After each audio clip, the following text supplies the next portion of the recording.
오늘의 사연 시작합니다. 저는 이번에 새로운 곳에 이직하게 되면서 오래 다니던 가족과 갔던 동료들과 이별을 하고 새로 시작하는 환경에서 호기롭게 씩씩하게 적응을 하려고 했는데 아무래도 오랜만에 낯선 공간에 있다 보니 외로움을 느낄 수밖에 없더라고요. 첫 출근을 했던 날 정신없이 근무 시간을 보내고 회사 근처에 집을 구한지라 걸어갈 수 있는 거리였는데 마음이 쓸쓸하고 적적한 마음의 집 근처에 있는 편의점에 앉아 맥주를 한잔 했습니다.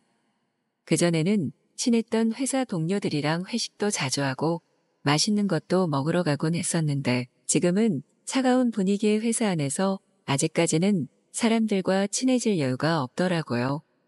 쓸쓸하게 편의점에서 맥주를 2캔째 하고 있었는데 저와 비슷한 또래의 남자분이 옆 테이블에 앉아 똑같이 맥주를 먹었습니다. 시원하게 들이키는 그분에게 왠지 모르게 눈길이 갔고 힐끔힐끔 쳐다보았어요. 보기 쉽지 않은 큰 키에 날씬하게 뻗은 몸이었는데 손목부터 팔꿈치 아래로 뻗어있는 근육이 운동을 많이 하시는 분 같더라고요. 원래 남자를 잘 훔쳐보는 스타일이 아니었는데 이상하게 그분은 계속 눈이 가서 맥주 마시는 척하며 훔쳐보다가 그분과 눈이 마주쳤습니다. 찰나의 순간이었는데 어찌나 설레던지 맥주 마시던 손까지 떨렸고 빠르게 피한 눈빛이 어색하게 허공에 멈춰 있었습니다. 그 이후로는 왠지 모르게 시선이나 행동들이 그분을 의식하기 시작했고 용기를 내서 그분을 다시 쳐다봤을 때 또다시 눈이 마주쳤습니다. 미묘한 공기 속에서 나쁘지 않은 설렘을 가지고 남은 맥주를 마시고 아쉬운 마음을 가진 채 집으로 돌아섰습니다. 잠깐이었지만 운명적 만남 같았던 경험이라 미묘하게 기분이 좋았습니다. 그렇게 다음날 지옥 같은 회사로 들어갔습니다. 재미없이 무료한 업무를 위해 몇 시간씩 책상에 앉아 있다가 회사 선배의 요청으로 다른 부서로 가야만 했어요. 회의 자료를 들고 아래 층 사무실에 들어가서 다른 부서 팀장님을 기다리고 있었죠. 아직 입사 초기라서 타 부서 팀장님은 얼굴을 모르는데 익숙한 분이 들어오셨어요. 긴가민가 하고 있는데 한 기억이 머리를 스쳐 지나갔습니다. 바로 어제 편의점 그분이었어요.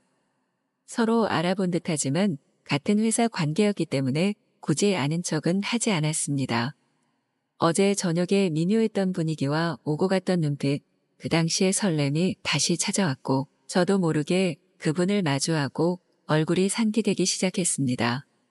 잠깐 사이에 그분의 몸을 보았는데 매일 아침 운동을 하시는 건지 하얀 셔츠 안쪽으로 보이는 상체의 잔근육들이 제 가슴을 뛰게 했습니다. 또한 승모근 따라 아래쪽으로 떨어지는 등 근육을 셔츠가 이기지 못해 팽팽하게 늘어난 것을 보며 얼굴이 더 달아오르기 시작했어요. 그분의 얼굴을 똑바로 쳐다보지 못했지만 제가 부끄러워한다는 것을 팀장님도 눈치채신 것 같더라고요. 그때 더 설레지 말았어야 했는데 하루 지나 멀쩡한 얼굴로 마주하니 더 창피하더라고요. 그렇게 흥분 상태로 퇴근을 하게 되었고 팀장님을 생각하며 집으로 걸어가고 있었습니다. 재미없던 회사 생활에 그래도 조금 활력이 생기고 재미를 붙일 수도 있겠다 싶었어요. 앞으로의 회사 생활이 좀 재밌어질 거란 기대감에 기분 좋게 집으로 향하던 중 뒤에서 누군가가 어깨를 톡톡 쳤어요. 놀래서 뒤돌아봤는데 놀랍게도 그 팀장님이었어요. 마치 드라마처럼 연출된 그 느낌에 저는 한 번 더 설레었고 얼굴이 다시 붉게 달아올랐습니다. 어제 저녁처럼 맥주 한잔 하자는 권유에 거부할 수 없었고 편의점이 문을 닫아 안타까워하는 찰나 팀장님은 저에게 집으로 갈 것을 다시 권유하셨어요. 자기도 멀리서 와서 자취하는 거라 퇴근 후에 적적함을 많이 느끼신다고 하더라고요.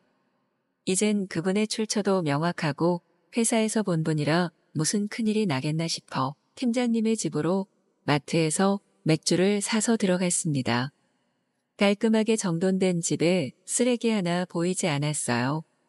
얼굴도 깔끔하고 훈남이며 키도 크고 날씬한 몸에 잔근육들이 있어 누구나 원하는 몸매인데 깔끔하기까지 하니 더 섹시하게 느껴졌습니다. 사심을 뒤로 하고 일단 맥주부터 마셨어요. 같은 회사이고 관심 분야가 비슷하다 보니 서로 얘기가 많아졌고 많이 친해졌음이 느껴졌어요. 시간 가는 줄 모르고 둘이서 떠들고 마시다 보니 술에 금방 취하더라고요. 한참 떠들고 웃고 신나게 마시다 보니 어느 순간에 정적이 왔습니다. 어딜 가나 항상 생기는 정적인데 이상하게 그날따라 묘한 분위기였어요. 저도 그렇고 팀장님도 한껏 취한 상태로 얼굴이 발갛게 달아올랐는데 이번에도 몰래 훔쳐보고 있다가 눈이 딱 마주쳤습니다.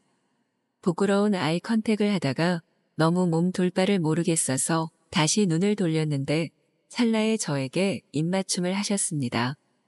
안 그래도 섹시하다고 생각하던 팀장님이 저에게 입을 맞추시니 저도 모르게 핀트가 풀려서 거부하지 못한 채 키스를 하게 되었습니다. 다음날의 후폭풍은 생각도 하지 못한 채 감정에 이끌려 일을 저질러 버렸어요. 물론 시작은 팀장님이 했으니 크게 걱정되는 것은 없었습니다. 그렇게 로맨틱한 키스를 몇 분간 했고 정신을 차린 우리는 마무리 맥주를 하고 집을 나왔습니다. 정말 찰나에 벌어진 일이라 정신을 못 차리겠더라고요. 그 당시에는 감정에 미쳐서 이성적인 생각을 못했는데 그 이후로 그 순간을 계속 곱씹게 되었습니다. 그때의 분위기와 입술의 촉감 등이 구체적으로 생각이 나면서 부끄러워졌어요. 회사에서 마주치면 어떻게 해야 하나 싶기도 하고 그렇다고 마냥 피하기는 싫더라고요. 저의 예상대로 출근하는 게 설레고 재미있어졌어요. 너무 설레는 회사 생활이 될 것 같았습니다. 회사층이 달라서 그런지 마주치기 쉽지 않았는데 일이 손에 잡히지 않았습니다. 그날의 분위기와 입술 그리고 제 어깨를 잡았던 팀장님의 큰 손과 악력이 아직까지도 느껴져서 정신을 놓고 있으면 그분과의 어떤 미래를 자꾸 상상하게 돼요. 그날 번호를 받지 못한 게 아쉽지만 또 일부러 팀장님을 보러 타 부서에 가기에는 공과 사를 구분해야 할 것 같았어요. 조만간 집 앞에서 또 만나게 되면 좋겠다라는 생각을 하며 며칠간 팀장님만 생각했습니다. 직접적인 노출을 하지 않아도 회사에서 보던 셔츠나 집에서 입고 있던 흰색 트레이닝 바지와 검은색 티셔츠에 핏에서 보이는 팀장님의 몸 근육이 자꾸 생각이 나더라고요. 핏이 정말 좋아 다 가려놓아도 야한 느낌이었어요. 사람을 향한 설렘이 이런 거라는 걸 처음 느꼈습니다. 팀장님도 저와 같은 마음이길 바라면서 매일 집 앞 편의점에서 서성이는 중이에요. 회사 사람이라는 게 마음에 걸리지만 공과 사를 구분한다면 이번 새로운 직장과 새로운 지역에서 좋은 추억을 쌓을 수 있지 않을까요? 팀장님이 빨리 퇴근하셔서 기다리고 있는 저를 발견하셨으면 좋겠네요. 오랜만에 봄에 느끼는 설렘입니다.